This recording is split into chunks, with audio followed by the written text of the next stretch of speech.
Here we are, Captain White. We've gone back 10 years to 1590 when you discovered your colony was missing and had to return to England due to weather and lack of supply. Yes, of course it looks much different from this vantage point. I never had before. Although I did create a couple maps. Please call one of those up to help me get my bearings. Oh yes, that's a good one. Theodore de Bry is a master engraver. He's created engravings of several of my maps in watercolors. He's worked closely with Thomas Harriot, who's collected many records of voyages in the New World. We see that, Captain White. Here's a title page from his volume, A Brief and True Report of the Newfound Land of Virginia. Yes, that's lovely, isn't it? Now, using the map, please describe to me how the last 5 years are documented in the future. The records describe it this way. 5 years ago, in 1585, 7 ships left England for the New World to establish a colony. Ralph Lane would be governor, Amatus was the admiral, and Grenville commander. You were on board as artist and Thomas Harriot as scientist. What's most interesting is you were returning 2 native chiefs, Manteo and Juan Chessy, who had visited England on good terms. So far, so good. One ship was lost on the way, and another ran out of supplies. 3 of the 7 ships arrived at the Outer Banks in mid-June 1585. Ship Roebuck left 30 men on Croatoan Island. Go on. Grenville established contact with local Spanish authorities in hope of obtaining fresh provisions, but the Spanish didn't cooperate and Grenville suspected they would soon attack, so he and his ships abandoned the temporary fort. They spent time around the Caribbean, resupplying before returning to the Outer Banks. One of the ships named Tiger struck a shoal, ruining most of the food and nearly destroying the ship. I've heard enough. The records of the future are quite accurate. And that was just the start. The entire last 5 years have been like that. Lost ships, lost provisions, battles with the Spanish, battles with the natives, alliances formed, alliances broken, kidnappings, ransoms. That's what we're dealing with here. Keep that in mind. Now let's turn our attention to the message on the stone. I would like to read it a line at a time. Perhaps it was more of a journal she wrote over time and didn't compose it all at a single sitting. Someone please read the first line. I will. It says, Father, soon after you go for England we came hither. I left the Roanoke colony in 1587. This must be the site 50 miles into the Main where I painted the fort on my map and willed them to move to.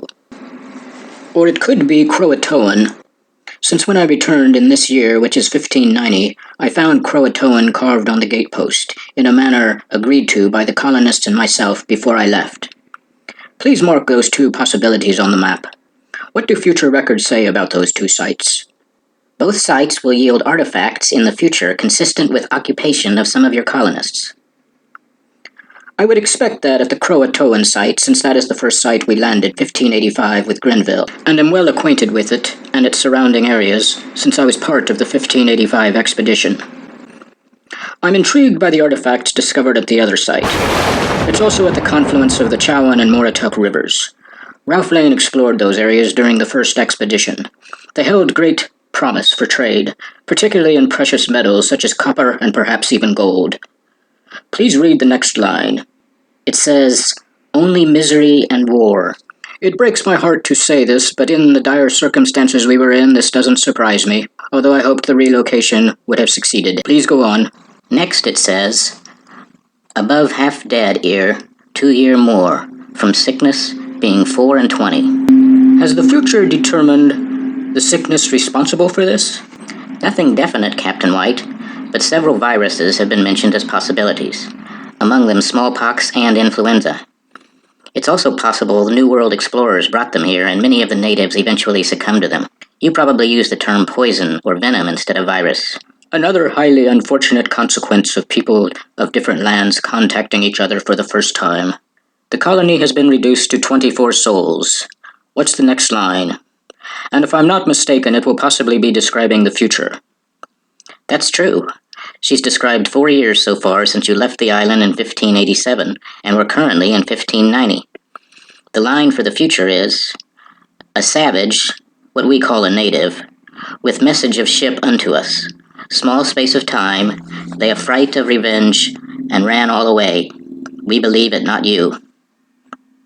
To the best of my knowledge, which is considerable, I don't believe we were in the area after I left in 1590, having found the colony missing. I'm inclined to believe this ship the natives saw would be a Spanish vessel, which often followed our movements. The natives would have reason to be concerned about the treatment by some of the Spanish. And the next future line? She says, soon after the natives feigned spirits angry, sudden murder, all save 7. Mine child, Ananias too, slain with much misery. So of the 24 souls, 18 will be murdered in the future, leaving 7, which include Eleanor, and possibly her husband Ananias and daughter Virginia, who will also be slain. It sounds to me like Ananias and Virginia were slain after there were 7, which would leave 5, including Eleanor. It could be read that way, Captain White. Unlike the misery, war, and sickness that took so much of the colony, God rest their souls, this last attack on the colony is an isolated and willful event I would like to change the future course of. Is this attack on the 18 described in the future in any detail? For that, Captain White, we need to look east, and 17 years into the future to 1607. That's when the first permanent English settlement is created at Jamestown, 60 miles into the Chesapeake Bay. Bartholomew Goswald will be captain. It will be among the Powhatan Indians. Like your colony, it will experience dramatic fits and starts, with times of both war and peace, with the natives. The colonists won't have an easy time of it, but eventually it takes hold and prospers under the leadership of Captain John Smith, after Captain Goswald's untimely death at a young age. His contribution will not go unrecognized, however. That is most informative and encouraging that all our efforts and sacrifices will not have been in vain. Am I correct to assume there is some future record that ties Jamestown to the attack on my colony's 24 members? Yes, you are correct to assume there are records tying the fate of your colony to Jamestown. Unfortunately, none of your colonists were ever seen by Jamestown leaders, but they had great interest in discovering their fate. Several promising leads, however, were provided to Jamestown explorers, including Captain Smith, and were documented by him and William Strachey, the secretary of the colony, in 2 books. A hand-drawn map, believed drawn by Captain Smith, also documents locations of reported sightings of possible members of your colony. It's called the Zuniga map. Please call that up, and point out the possible locations of my colonists. Tell me all that is known about them. Here's Captain Smith's hand-drawn Zuniga map, with numerous notations and native villages.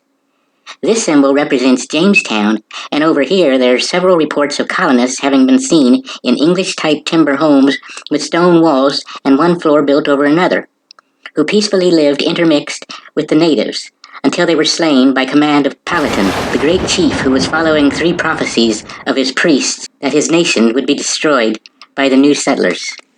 And this notation has been determined to indicate the Chowan River. And this notation has been determined to indicate the village of Okanahawan. That looks like it's up the mysterious Moratuck River Ralph Lane explored that held great prospects for further exploration.